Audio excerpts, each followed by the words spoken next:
Good afternoon, everyone, and welcome to Stock Market Today. It is Thursday, May 19th, 2022. I'm just trying to figure out what day it is here, but quite an interesting day. After yesterday's rout, we had a lot of bounce backs, or at least attempts, but didn't really last that long. I'm joined by Ed Carson today. It's Justin Nielsen here. Ed, what was your take on a little bit of the market? Well, yeah, it was up and down. The market it's like nearly dead, but isn't quite giving up yet. We're going to take a look at Valaris, Livent, and, uh, and and and World Wrestling Entertainment, all of which are nearby points, but it's more of a watch, don't participate kind of market at most. Yeah. So let's take a look first at the market action. We had the S&P 500 down 0.6%. The Nasdaq composite that was up 0.3%. Dow Jones Industrial up 0.75%. Sorry, down. Both Both of those those were are all down. down. Yeah, Those those are are all all down. down. And the Russell 2000 was up. That was the only one that was up. That was up 0.1%. So down across the board. We had a lot of attempts. I mean, the Nasdaq composite was up over 1% at one point.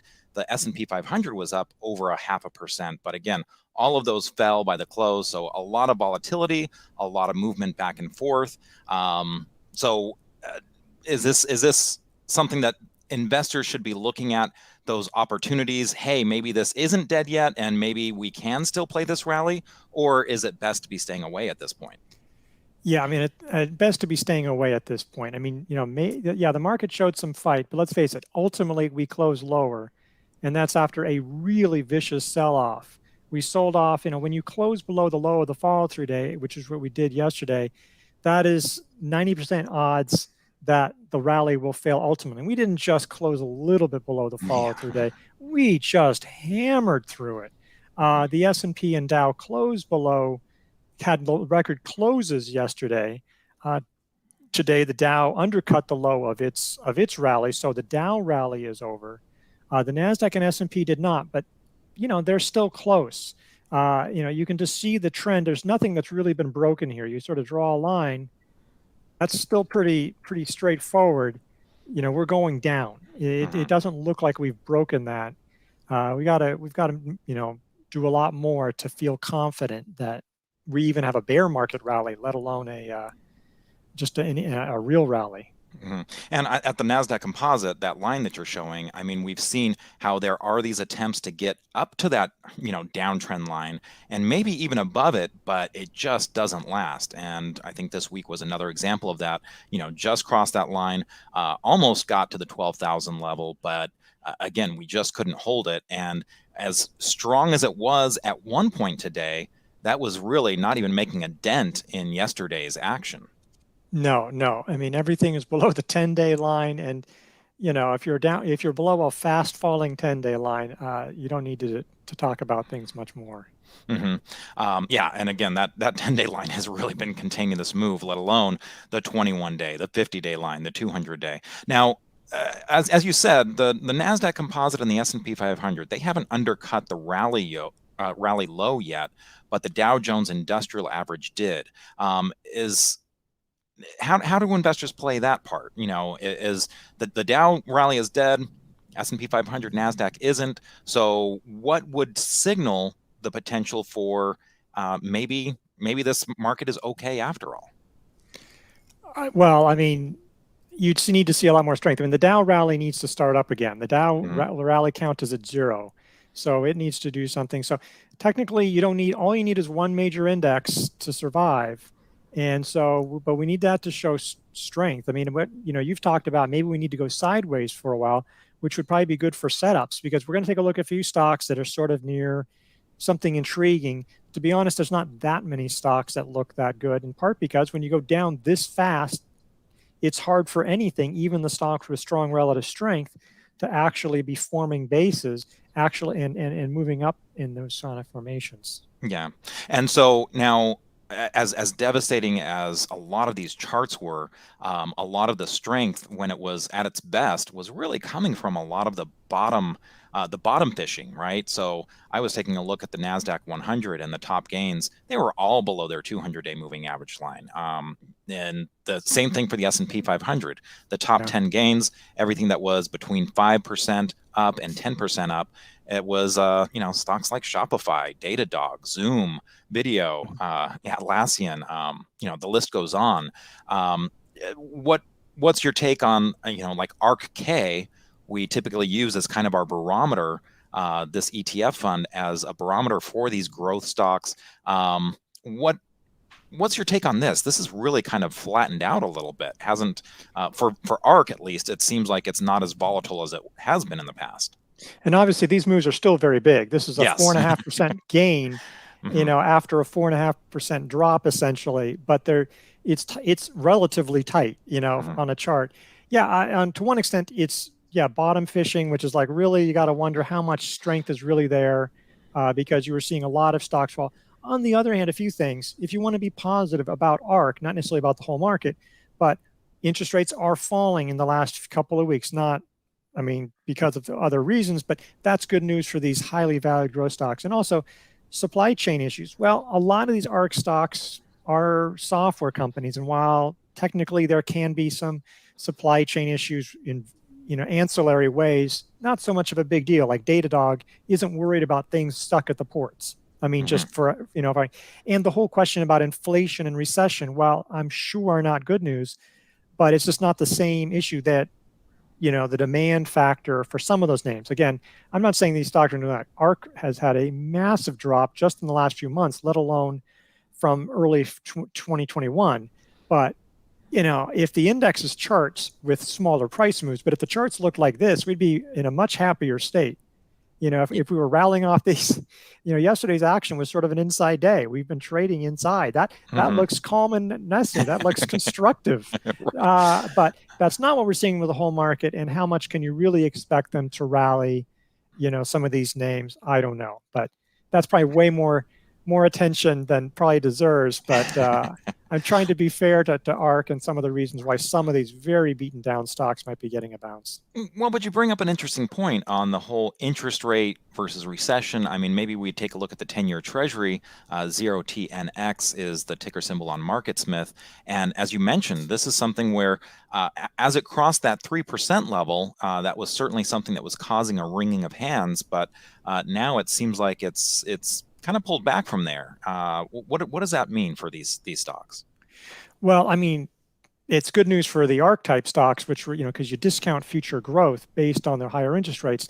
But this is not a good sign for the broader market. Yes, lower interest rates in general might be good for this or that reason, but if it's because you think the growth is slowing, not because inflation, it's not because inflation is necessarily coming under control or the Fed will slow down. Inflation may have peaked on a year-over-year basis, but there's really going to be some grinding. Just those warnings by Walmart and Target.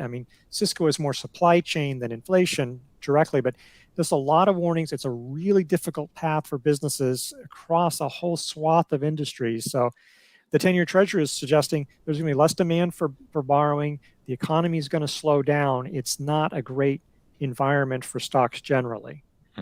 Well, let's turn our attention away from some of this bottom fishing to some of the stocks that are holding up well. And we can go ahead and start with Valaris. The ticker symbol on this is VAL. Now, oil and gas has been one of those areas of strength for the entire year. The industry group here is number 2.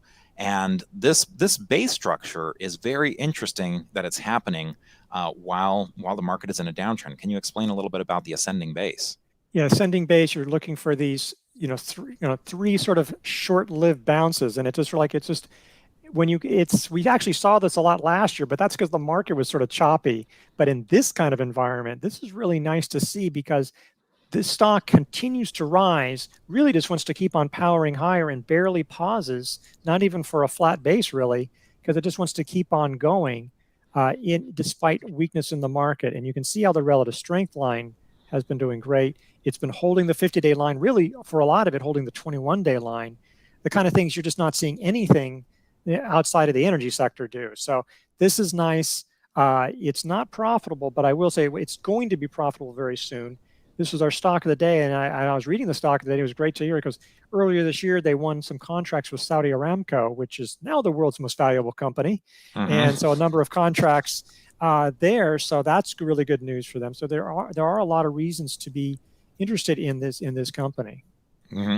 And these pullbacks, again, compared to the market, the fact that they're staying above the 50-day moving average line. But I mean, these pullbacks, and you can see this by hovering over the pattern recognition, you can see exactly how much of the pullback there was on each of these: 15%, 18%, and 18%.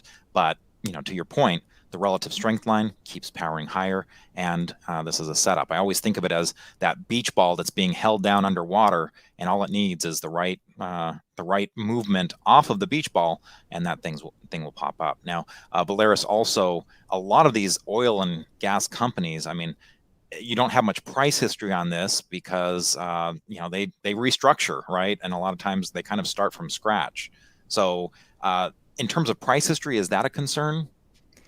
I mean, you have to be looking into it. You want to be, and there's a lot of energy stocks to look at. So one reason why you should build your watch list is because you want to go, oh, okay, then I like these stocks, but let me like the charts and I like some of the numbers, but let me dig into it more. I mean, that is something to consider.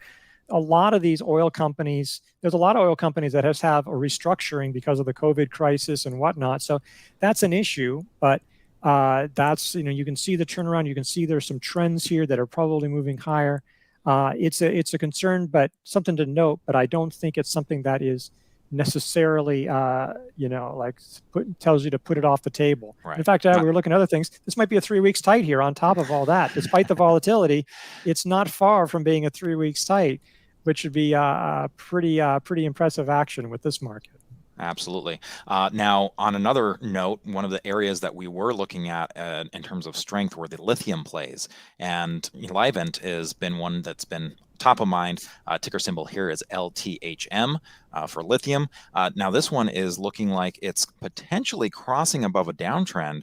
And, here we are. We're still, over 10% from the high. But here's another example of that relative strength line already at new highs. Yeah, already at new highs. So really impressive. The official buy point is up here at 33.14, but yeah, there's a downtrend line, or you can use perhaps this as sort of like a short-term high. It's too low, too wild to be a handle, but this was sort of the post-earnings high after really gapping up higher on earnings. Massive growth here that we're seeing now for this company. Look, any kind of lithium that anybody can produce is sold at extremely top dollar and probably will be for years to come. It doesn't matter if demand falls, it's still going to be higher than the supply.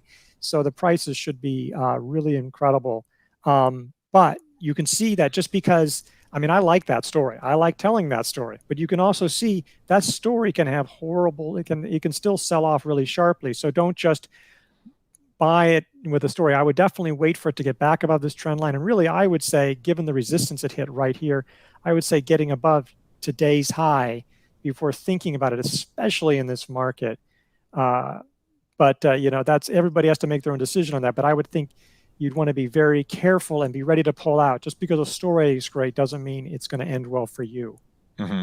And as you hovered over the base pattern there, it showed that the depth is 41%. That's usually more than we like to see in our base structures. And again, it seems strange because, as you said, this story has been out there for a while. It's not like it just came to the forefront that electric vehicles were getting popular. So how is it that something can lose almost half its value when the story is still so strong? Well, part of it is like, highly valued stocks have been out of favor, in part because of the higher interest rates. And so this is still a 75, and that's after, a couple of earnings reports along the way. It was a lot higher back here. I'm sure it was well over 100 when it was up on the all-time highs. And to be honest, while lithium prices are high, some of these companies are on fixed price contracts. And so they weren't getting the full advantage of it. What hit Albemarle, which is an industry giant, though it does other things, it got hit here because its forecast really wasn't that strong. Now it came back, and yeah, their forecast was really strong here, but that really knocked the whole sector. Obviously, it was already coming down, but there's some factors in there. I mean, just because the spot price is high doesn't mean that the company, is reaping all the benefits. And that goes for energy companies too. A lot of them hedge. Yeah. And something to keep in mind when you're looking at some of these mining companies and other folks, how much is hedged? And that can be a good thing, that can be a bad thing. These are why you want to be digging into it, not just look at a chart and go, yeah, I'm going to buy that. That is, sometimes it'll work, sometimes it won't, but you'll do a lot better if you do the research, a little bit of research in there. Yeah, absolutely. And we've been talking about the market getting smacked down, but going over to World Wrestling Entertainment, ticker symbol WWE, talk about your smackdown. This is one that has really kind of resisted that and just refuses to get pinned. Yeah, it found support at the 200-day, really on the 40-week line, on a weekly chart, and it's formed this nice face, rebounded since then. It keeps on finding support around the 50-day line, and yeah, it came right up to around a trend line. I don't know if this is exactly right. I was just drawing it to make sure that I didn't miss it. Right. But you can draw it slightly different. But basically, yeah, if it gets above today's high, arguably, it would be, actionable within this flat base. There's a lot of things interesting. The relative strength line has been really coming on. Maybe some live events. It's a streaming play. Some streaming plays haven't done that well, and that's probably one reason why it's sold off in here along with the market. I mean, but there was all the Netflix and things along that nature. But it's a more specific category. Maybe those subscriptions are doing fine. This is our New America this week, so that would be one to, again, that's a great way to learn about a company, is to look at our New America, these company profiles, learn more about what makes a company tick. Yeah, it definitely is having some easier comparisons, because you're doing comparisons for when there were no live events because of COVID. Now you've got, I think for the first quarter, they were saying they've got almost as much revenue as they did for the entire year last year, just from a quarter and a half or so. And as you mentioned, there's the streaming licensing, there's the international expansion. So definitely a good thing to take a look at that New America, because as you said, sometimes it's good to dig a little bit deeper into the story, and the New America can certainly get you started on that process. Just one more point I wanted to say, that it's had a number of failed bases along the way. It's sort of base after base, and that's all within this giant consolidation. Now, maybe it's ready to go, but just keep that in mind. It's had some of these issues. So if it does break out, if it does go, it does have a history of sometimes coming back, which in this market would not be a surprise at all. A lot of stocks have come back, but just know the character of the stock. It's struggled. Again, a lot of that may be because of COVID, and that's ending now. Maybe it's now ready to go. Well, and to tie a little bow on this whole thing, we've mentioned a few stocks here that are setting up, that look like they could be ready to go, as you said, but we still have this market struggling. So when investors see things that are setting up, but a market looking like it does, I mean, it was one thing when we had the bifurcation where there were these segments that were just ignoring everything about the market and going up regardless. But what to do when you have those kind of conflicting signals? Yeah, I mean, it's really tough now, because now we've seen the discounters come down, we've seen the miners come down, and we've seen a lot of the sectors that we're holding up well or leading, falling down because of growth. Okay, enter some energy names, because demand is so much higher than supply. Even weaker demand is still not really hitting it. But I think that there's not a whole lot of safe places, and safe places can suddenly turn very nasty. Yeah. So, it's like when we saw the food producers and defensive groups just get smashed by targets, warnings yesterday. I think generally you should be staying out. It's one thing, okay, maybe in the energy space, there's certain areas, but yeah, it's more about building a watch list and paying attention and being ready. I mean, maybe the market strengthens. I mean, there's a lot of reasons to think it will not strengthen, that it will weaken, it will undercut, but we are in a rally. You want to be prepared. You want to have some of these stocks on your watch list. So when things do improve, you are ready to go. That doesn't mean that you should go before the market is ready. Yeah, until then, cash is king. Well, thanks a lot for the analysis, Ed. And that'll do it for us today on the Stock Market Today. Please join us again for tomorrow, where Ed and I will do a wrap up of the week. And we also have IBD Live every day in the morning to kind of walk you through what we're seeing live as the market opens. We start at 6:20 Pacific time, 9:20 Eastern time, and go for a full hour and a half usually. So please join us for that. And if you haven't already, go to investors.com/IBD Live to start a trial. Thank you very much for watching. We'll see you tomorrow.